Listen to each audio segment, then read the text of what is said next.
horrifying date that got exposed on TikTok. Hello, you gorgeous donuts. It seems like the dating world is in the bin right now, and people have finally had enough. And they're revealing their very worst dating experiences on TikTok for our entertainment. Let's take a look. In college, I'm pretty sure I went on a date with a serial killer. Let's get into it. Right. Well, I don't think you can actually get worse than this. To be fair, I mean, if somebody wants to step up, actually, no. I was going to say if somebody wants to step up and challenge it, but to challenge a serial killer, you've got to have done something much worse, and I don't want to know what that is, honestly. I mean, love, there is a positive of this. The only way is up. Okay, you've hit rock bottom. It can't get worse than this, can it? And before I get into it, I just want to say there's going to be a lot of points in the story where you are literally going to kind of like palm yourself in the forehead and be like, what were you thinking, Tiffany?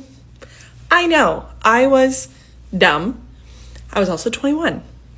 We met out at a bar and had a really, really great conversation that night. And so exchanged numbers. We went on a first date and it was awesome. He picked me up in this super nice sports car, which this should have been my red flag because he literally didn't know how to open the door. First date went well, and then yeah, I feel like if you don't know how to open the door to your own car, that's a little bit of a red flag on a first date, because I'm like, wait, whose car is this? You don't know how to open your own car door? How the hell am I meant to get in? Straight away, if this is my first impression of you, I feel like I'm just edging back to my house, just very, very slowly. We're trying to plan our second date. I was in dead week at school, so it was the week before finals and had to be studying a lot, which slowed down our timeline.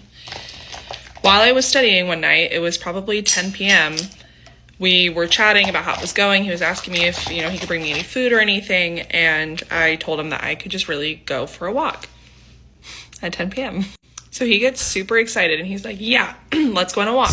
Even that, he gets super excited. I don't know, as a first date, if someone went to me, oh, do you want to go for a walk at 10 p.m? I'd be like, I mean, we can, but there is a threat of violence. I would rather just be in a public space, honestly. It depends where we are as well. Like, are we in a rough part of town, or are we in, like, a nice area? That makes a huge difference. Like, going for a walk around where I grew up at 10 p.m, you're asking to be just, I don't know, you're asking to be like the Joker in the Dark Knight for someone to put a blade in your mouth and give you a couple of scars. We don't need that. Okay. Yeah, the fact he got super excited kind of is another red flag, because like, why are you so excited to walk with me at night in the pitch black? Where do we go? The gas works. So he says, hey, I need to get gas. I'll be there in like 30 minutes or something like that. So I am getting ready. I tell obviously my roommates and my friends to watch my location because that's supposed to save me somehow. And literally an hour and a half goes by. I hear nothing from him.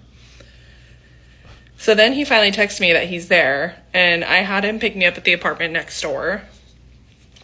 In any case, he shows up in a really beat up 4Runner. And I don't care that it was a beat up car. It was just a really big switch from what he was driving on our first date. Immediately upon me getting in the car, he's already explaining away why he has this dirty beat up car. And he's like, oh, I have dogs and I just want them to ride, in this car and not my nice car and like ruin the seats and stuff. And I was like, okay. But are the dogs with you? Are you saying that I'm a dog? Why are them cages still in the back? Who are the cages for? Better not be me. I don't know, like, if I'm picking someone up on the first date and I do have access to, like, a supercar, sports car, which they have already seen, by the way, I'm going to pick you up in that. Not because I want to be flash, but because I'm like, oh, I think you deserve this car rather than, the car that's just got full of dog hairs. Not that that's bad, but I'm saying if there is an option, you would choose the posh car for a date, wouldn't you? Still yet to kind of get serial killer vibes, if I'm honest. I'm just kind of getting weird vibes at this point. So we go to Gasworks. He cracks a joke about if this were Dexter, it would be the perfect spot to murder me. Okay, well, I've changed my tune. Yeah, this guy is definitely a serial killer. Sorry, what? Well, if this was Dexter right now, this would be like the perfect opportunity to just kind of wrap this entire place in plastic and kill you without anybody knowing you were here. Especially since I disabled the location on your phone when you were in the toilet. That helps. Saying that on a first date is arguably a little bit intense, because we don't know each other like that. Even like, a year into a relationship, if someone said that to you out the blue, you'd be like, oh, okay. well, we've passed the honeymoon stage. It's just the specific reference to Dexter as well. For anybody that hasn't seen that series, I just feel like it's not a niche series. But you could have just said, oh, I could have killed you. But the fact you specifically referenced Dexter makes me think that you've planned this. He also gets out of the car and goes, don't make fun of me. And I'm like, okay. He's like, well, I was so excited to see you that I'm wearing 2 different shoes. Now my spidey senses are kind of tingling. And as we start to go on this walk, I make it a point to say that my friends have my location. Wait, are we just brushing past that? I was so excited to see you that I wore 2 different types of shoes. Sorry, sir, would you mind pointing out the correlation? Oh yeah, I just thought I'd wear like 2 left feet of different shoes because I was just so excited to see you. I don't understand how that works, if I'm being honest. How does what shoes you're wearing correlate to how much you want to see me? Yeah, I just thought I'd wear 1 Nike shoe and 1 Adidas shoe just because I love you so much. So far, if I was on a first date with someone, they couldn't open the car to their door and then they went away, came back with a different car, and then they had odd shoes. There's too many things. It's too overwhelming, if I'm honest. I don't know you. Like, is this normal around here? Or is this just an off day? Also kind of lied and said my dad was a cop. And he got really weird. He was like, oh, I didn't know that.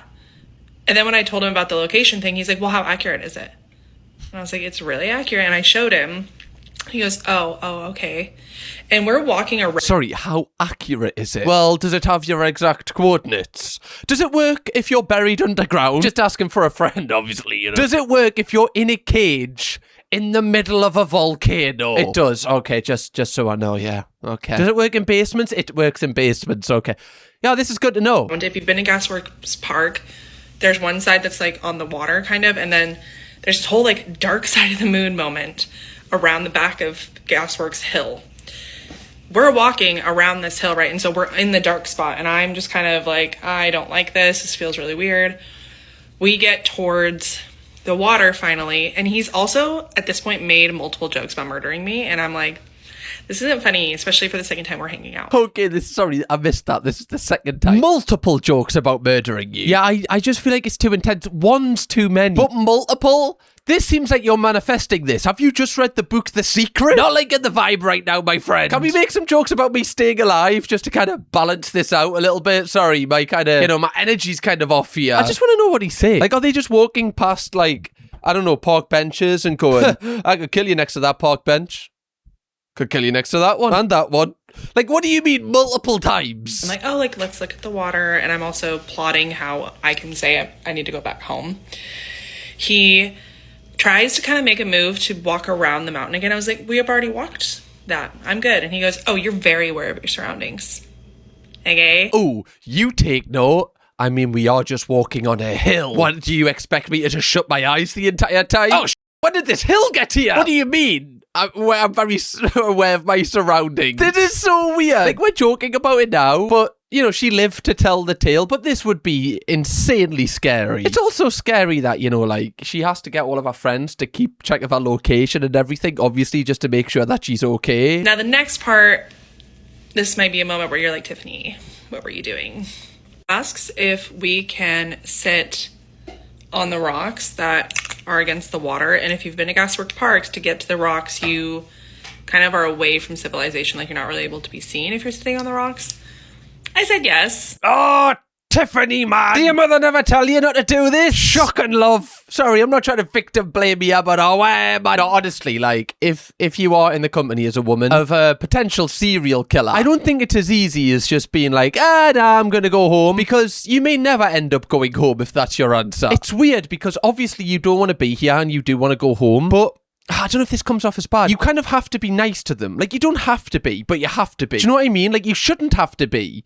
But for your own safety, you kind of have to think like self-preservation wise in a way. Like, okay, how do I kind of get out of this without this guy off? There's a million things you have to think about right now. It's not as straightforward as like, oh, I'm leaving and I'm not. So we're sitting on these rocks, and I will say I did make sure that I was sitting on the one closest to the railing so that if I needed to run or anything, I could. He makes another joke about killing me.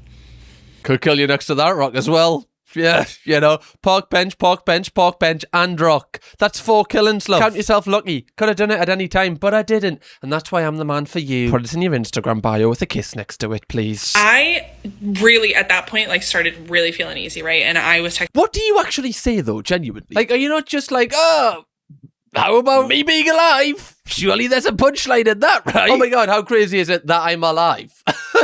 Oh God. My friends to see if they could come and get me. And as I'm looking over at my phone, and I, out of the corner of my eye, see him kind of fiddling with something in his pocket, and it just made my stomach sink. I immediately popped up, right? And I was like, okay, yeah, I'm ready to go home. And he goes, so soon? I'm like, yeah, I need to study, you know, trying to placate him. And he's like, well, I just didn't think you wanted to leave this soon. And I was like, yeah, I do. We walk out to the parking lot, and I'm trying to figure out a way to tell him that I'm not going to get in his car. I had left my purse in his car, so I knew I at least had to open the passenger door. And he is very angry, opens up his driver's side door, turns on his car, and is like looking at me expectantly. I open up the passenger side door, and as I reach in to grab my purse, tell me why the gas gauge was empty. I've just got a shiver down my spine, and that did not feel good. It is 22 degrees though, so it has cooled down my body temperature. Thank you, Mr. Serial Killer. You did something good today. That was like a proper beat drop moment. And the gas tank was empty. Oh my God. So that was the reason why he said he was where he was going beforehand, was to fill up the gas tank. Sorry, have you been revving the entire way like a taxi driver? Just putting your foot on the accelerator, getting the meter up. Where's all the gas, Lenny? I don't know what his name is. Because he needed to get gas. So tell me why the gas gauge was empty. You know that scene in Get Out where she says sink and it's like, ooh, that's how I felt. So I literally looked. By the way, we need to react to that on the Movie Club Patreon. Why haven't we done Get Out yet? By the way, donuts, if you haven't already, make sure you are signed up. Link in the description. 10 Things I Hate About You is dropping this week. Around, like, I backed up and I started looking around to see if there was anybody there that could potentially help me. And there was this couple that was sitting in a car next to us. So I turned to them and I knocked on their window and I said, I don't feel safe. Can I wait with you until a ride gets here? They obviously said yes.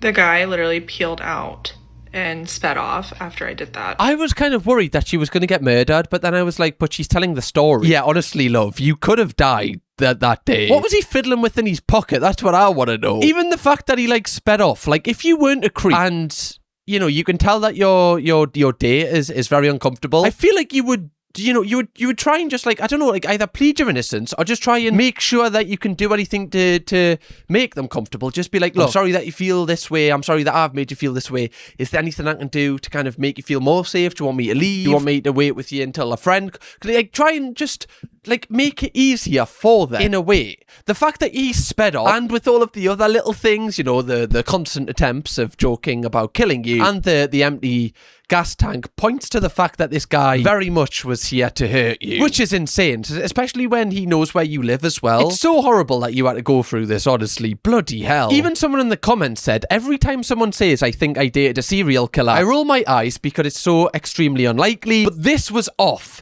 Your instincts were very valid. Yeah.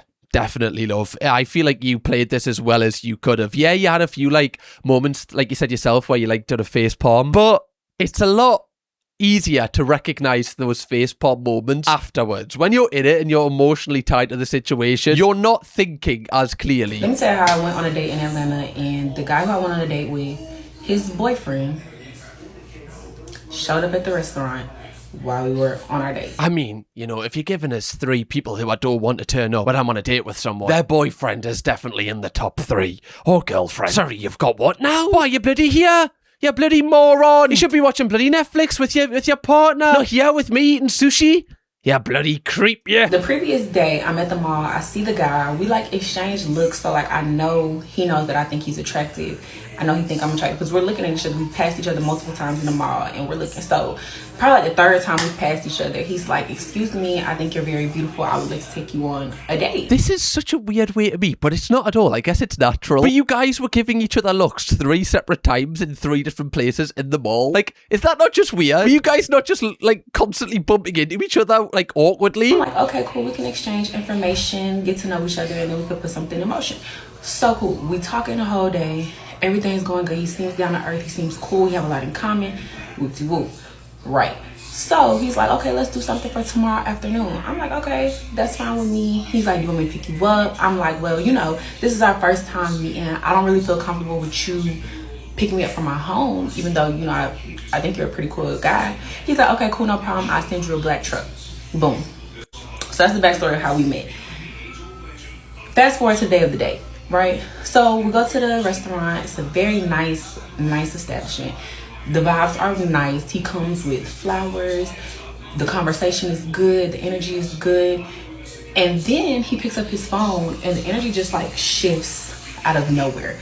So I'm like, okay. So he's like, I gotta go to the restroom. So I'm like, okay, go ahead, go to the restroom. So while he's in the restroom, I ordered me a few more drinks. I'm noticing like, okay, he's in there for a little too long. Okay, so he comes out. When he sits back at the table, he's like fidgety as hell. Like he's moving, looking around, looking over the back of his shoulder, looking past me. I'm like, okay, are we safe? Are we safe? No, love, there is a sniper team coming in and they said they're going to shoot your head off. Okay, I'm so sorry. I'm sorry for putting you in this situation. I am on the run. Should have mentioned that before we ordered the cocktails. Hey, are we good? So I'm like, are you okay? He's like, yeah, I'm good. You know, I'm good. Let's get a few more drinks so I can loosen up. I'm like, loosen up? I mean, we've been drinking. You was loose. So anyway, so then I noticed this group of men walk in, right? He peeps it too. Girl, when I tell you he adjusted his body as to not be seen. So I'm like, okay, maybe these are the ops, maybe. Damn. Okay. Caught you lacking on a date. Pop, pop. Dead. Get out. Unlucky Mr. Up. Bet you wish you didn't come to Five Guys now. Being popped by the 5 guys that turned up. I'm just wondering what it must be like to be in this situation on this date with this guy who is like constantly just looking around. You obviously know that something's about to happen, but you're trying to work out what is going to happen. Like in the moment, it's probably hell, but afterwards, it's probably quite funny. I'm like, okay, I'm just gonna eat my food, mind my business, or whatever, cool. Eat your food, love. The ops are in, man. Gotta take cover. Put the bloody spaghetti down and hide. They're not gonna treat you like a civilian. The bar is across from us, so I can hear conversations at the bar. I can see people, right? So the group of guys sit there. One of the guys is like, yeah, my man out with some oh, so I'm one ear to him, because like I want the tea. What? So he like, yeah, he don't even know I got his location. So I'm looking back at the person I'm on a date with. He's like this, making sure. I'm like, what's going on? What's going on? So he's like, I have to go to the restroom again. I'm like, okay. Weak bladder. Nah, obviously it's not a weak bladder. It's a weak man cheating on his boyfriend. Are you finna leave? Do I need to pay? What's going on? So when he goes to the restroom again, the man gets up and goes to the restroom as well. But as the man walks past me, he's like, oh sis, you're beautiful. I'm like, oh thanks, you know, because when okay, so I'm like, thanks. Oh, that's nice though. You know, because a lot of times, like if someone catches someone cheating or whatever, like they blame that person that they're with, whereas in reality this woman actually knew nothing. So it's nice that the boyfriend still took time to compliment her because he knows that, you know, she's doing no wrong here, like she wouldn't have known. That's still nice in this super emotional moment that's going on. So something must have transpired in that restroom, because next I hear the person at the bar pick up the phone and he like, I'm on the way, and the group run to the bathroom. Security run to the bathroom. So I'm sitting here like, what's going on? Mr. My Day and Mr. You look good, sis, come out the bathroom tussling. You in here with this, you had me at home thinking that you at home.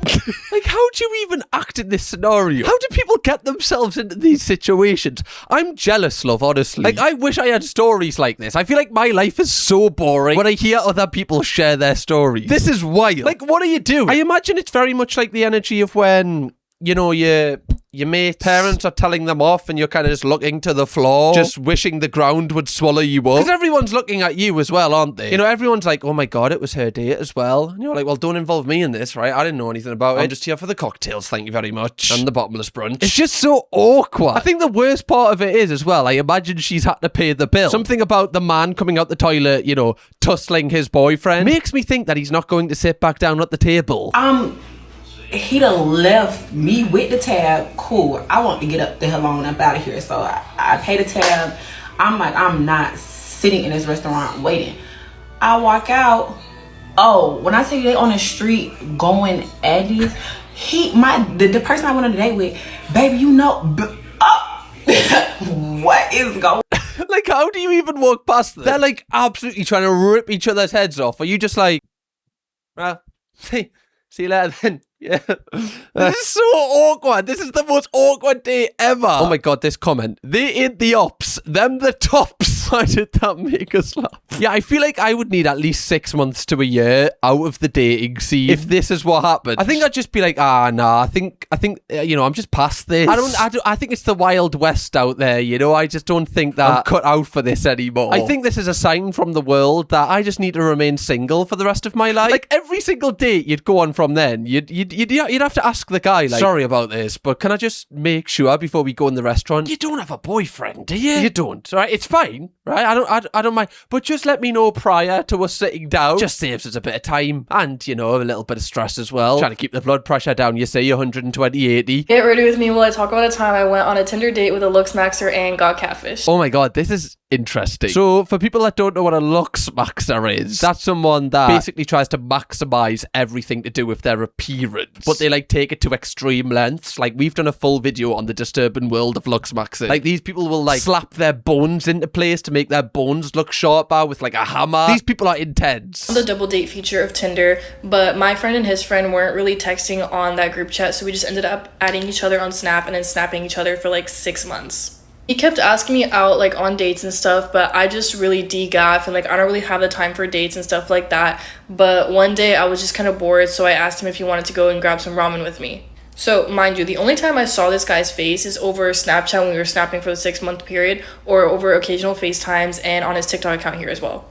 I wouldn't say he's like known on TikTok, but he has a pretty large following where he posts like his looksmax stuff and like thirst traps and like advice on how to like get better, I guess. It does always kind of shock me that people look at people that post thirst traps and are like, yeah, I want that person to be my lifelong partner. It's just not for me. Like, even if like I was single and there was a girl posting thirst traps, I don't know, there's something about it that just kind of makes me pull away a little bit. I don't know why. It's just a little bit intense, you know? Like, if I walk into the sitting room and you're just filming a thirst trap, I don't know, I just think it's like, oh, do you know, I just want to like watch the telly or just play on the Nintendo Switch or something. It's a little bit like out there, isn't it? At least for me. Maybe it's not. Maybe I'm just a sad boy. After I texted him saying that I wanted to grab like lunch with him, it takes him like an hour to get ready and then an hour to like actually like come here and drive to me.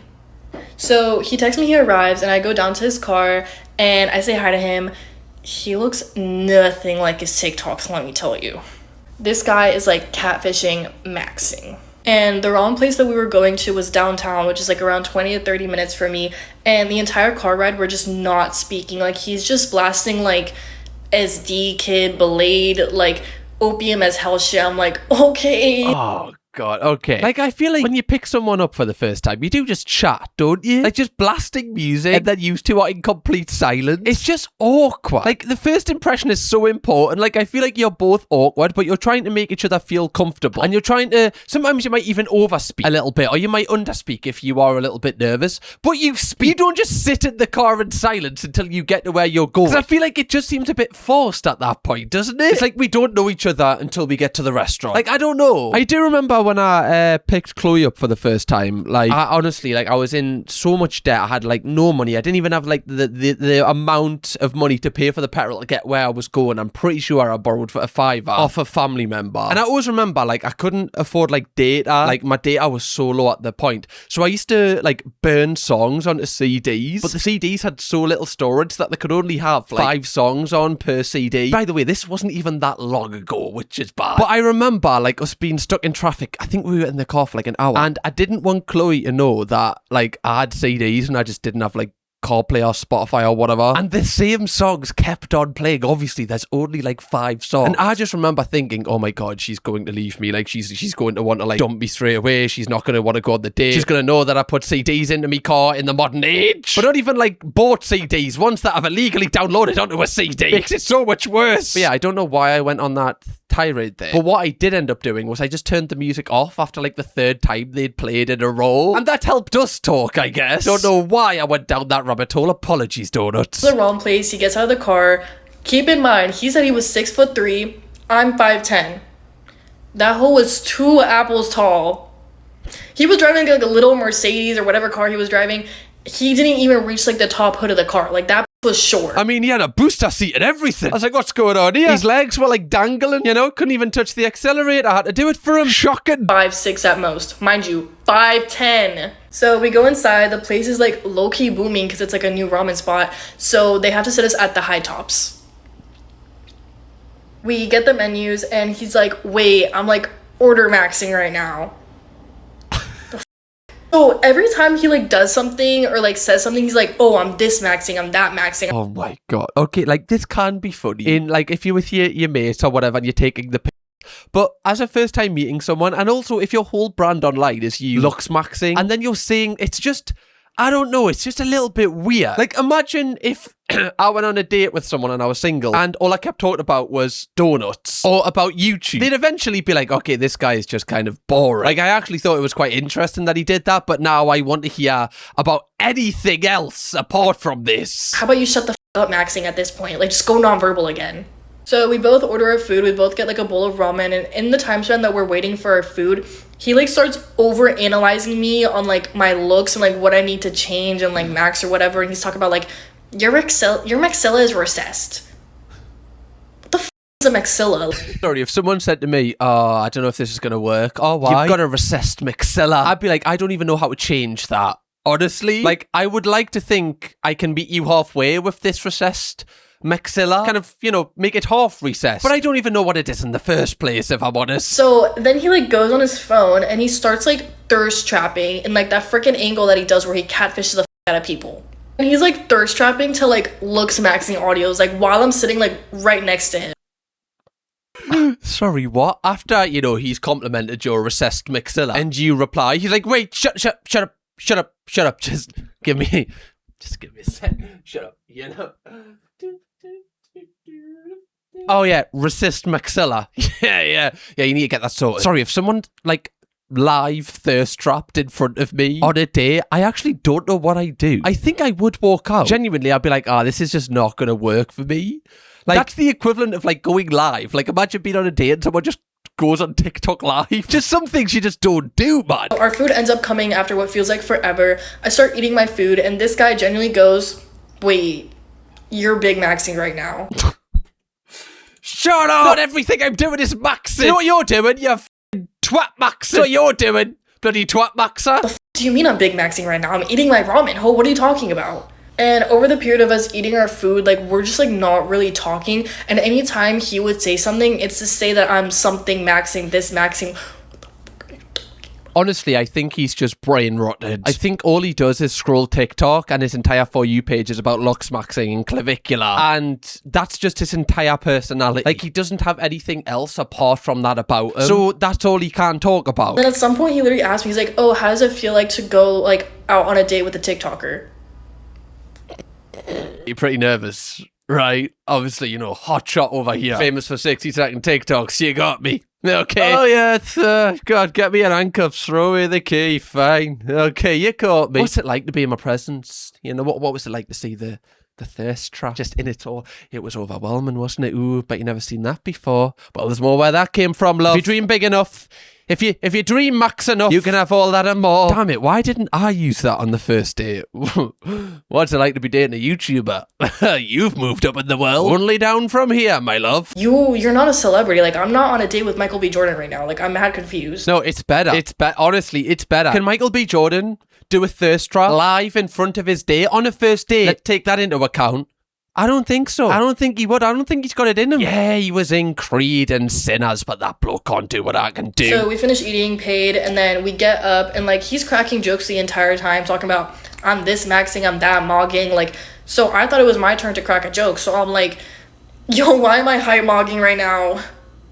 He did not find that funny. He literally looked me dead in the face and was like, the f is wrong with you? Yeah, like, well, why are you insult maxing right now? It's kind of harsh, if anything. I know that this guy has definitely got those, like, boosters in his shoes as well. She said he was, like, 5'6", probably 5'4". I always wonder what happens when, like, lads use those. Like, you know, if someone comes back to your house or your flat or whatever, and you take your shoes off, is it not just like, that was a lovely date, shoes off? Like, is it not just such a huge difference? Do you have to, like, crawl around on all fours just so the difference isn't that stark? You told me you were 6'3", ho. What the f do you mean what's wrong with me? I'm 5'10", you're 5'6". Like, yes, I'm hype mogging you right now, and I'm actually being dead ass too. We get in the car, it's like mad silent, he's playing his Blade, whatever, and it's like rush hour, so it takes us like 40 minutes to get back to my apartment instead of the usual 20. We get back to my apartment, he's like, can I come upstairs? No, what the f do you mean can I come upstairs? No, like, no. So then I'm like, oh, like, my roommates are home, and like, I just don't think that they would be comfortable with that. I live in a studio. I don't got roommates. So I leave his car, I go back to my apartment, I open my phone, and it's a large paragraph of him analyzing me and what I need to change, giving me advice on this, and that, saying I gotta do my eyebrows like this, gotta do my lashes like that, I gotta fix my recessed maxilla.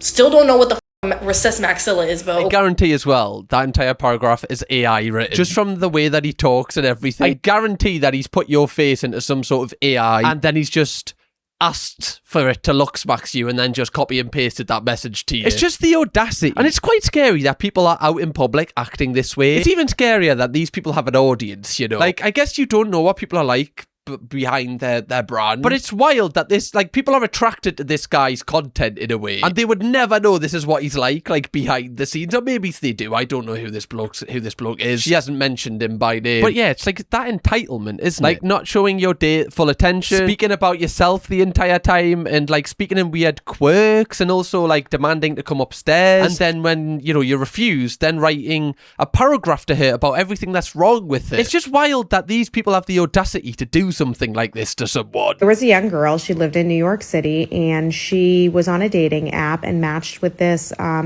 young guy. He seemed like a really great person. He had his stuff together, good job, lived local to the area. They talked for a few weeks. Everything was going really great. No red flags, all of that good stuff. He decides to ask her out one night, and they end up going to, she agrees, they end up going to this really nice restaurant. He pays, he's a gentleman, he's nice to wait staff. They wrap up the night, and they both go to their respective homes.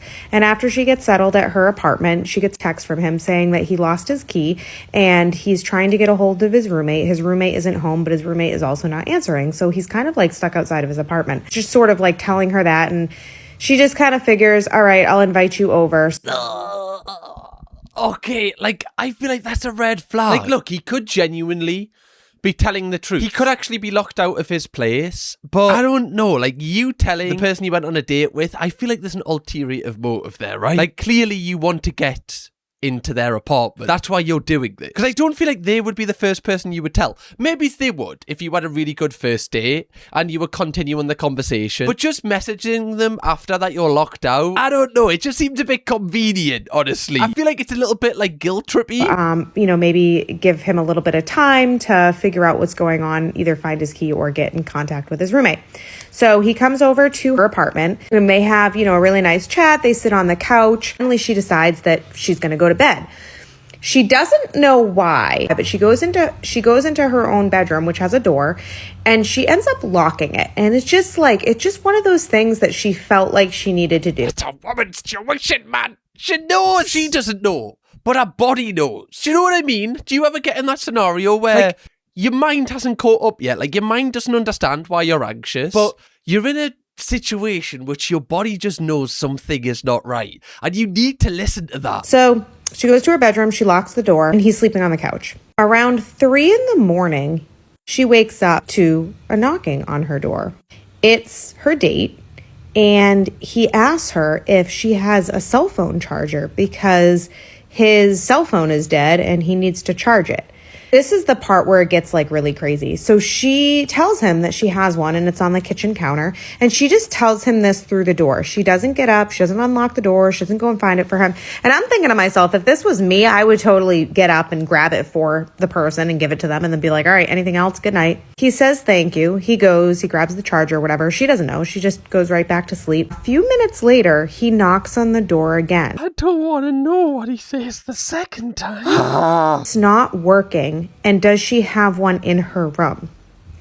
At this point, she's thinking that there's something up. But can you imagine how scary this would be? Like, this guy is in your apartment. What do you actually do here? There's only one way to get out of this situation, like physically, and it's through the door that he's there. He's on the other side of it. You're trapped. Oh my God. I don't know how people have the audacity to be like this in someone else's space. Or just like this in general. Like, why are people just absolute twats, man? Can we just stop? Like, can you just not? Sorry, if I'm in someone else's space for the first time, because they helped me out, I don't want to, like, overbear them at all. Like, if that charger doesn't work, I'm just going to be like, okay, I've asked, right, it doesn't work, it's fine, I can do without a phone for one night. Especially when it's 3 a.m. Like, what else are you doing apart from sleeping? At this point, she's thinking that there's something up. She decides to call the police, which, once again, good for you, girl, for having the instinct to connect with the police. The police show up to the apartment. They knock on the door. She hears some commotion going on. And then she gets a knock on her bedroom door, because mind you, she hasn't come out this entire time. And it's a police officer. And he said, we've cleared the apartment. We have him in custody. We really need you to come out of your room so you can take a look at your apartment. She opens the door and walks out. And she sees that her entire living room is plasticked. And there is a set of power tools sitting on the floor. This girl, because of her instinct to not open the door to a weird request for a phone charger in the middle of the night, saved her. Before you decide to take someone home or let them stay at your place, think twice about it.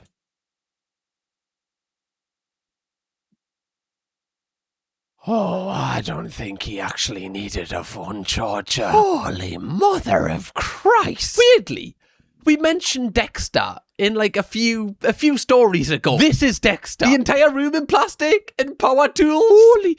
Also, where did he get the power tools from? Did this man turn up? I feel like you would know if someone turned up with like a DeWalt suitcase with them. Like, what are you doing with all them power tools? You're only coming for the night. Oh, I've got work in a week just in case, I do get trapped here. Just in case someone comes in the sitting room and wraps it in plastic or something. Got a way out. Oh my good Lord. This is why you need to listen to your gut though. Like, if this woman did, just, I don't know, not think or was trying to be a people pleaser and opened her door, she would be dead. Genuinely, she would be dead right now. Something tells me that the story about his house wasn't real, Donuts. Oh God, Donuts, honestly, this is one of my favourite series. If you want me to keep this going, 10,000 likes on this video and we'll do it. And if you want to binge watch this series, start with our last video here. Honestly, this is absolutely wild how many people are going on dates like this. Click over there to see more, and as always, sign up for the movie Patreon in the description. Would love to have you. I love you, Donuts. Camkirkham, baby.